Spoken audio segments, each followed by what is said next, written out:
理得你點睇，無視社會套標準將我諗法限制。所有矮仔明明面對住谷底都會扭轉劣勢，靠自信面對所有中傷，繼續上向你想嘅方向。要倔強尋找信仰，誓要不甘平常，做埋鄰居個偶像，勉強得168.5，一堆獨有天賦，自問膽識直覺堅固，冇計過得168.5，創業綠色直接放新歌，任記人點做。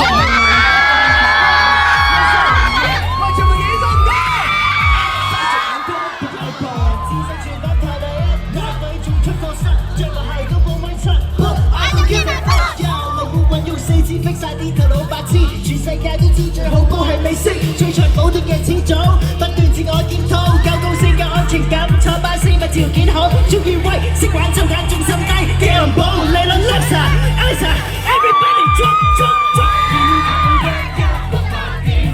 卻有一堆獨有天賦，自問膽識直覺堅固，冇計過得168.5，創意綠色直接當你新歌。技能點數去路帶翻步，就算如機登報，你數字上公佈，抗拒被世俗眼光擺佈。天生冇身高優勢，唯有靠後 take a pro like a pro， 唔同磅數都要鬥一鋪。冇資格不高，唯有同對手進第一步。山得矮唔緊要，最緊要用手法踏得高。矮仔多數主角斜翻高路做目標，兩禮企個隔離唔着 high heels 都顯得高潮。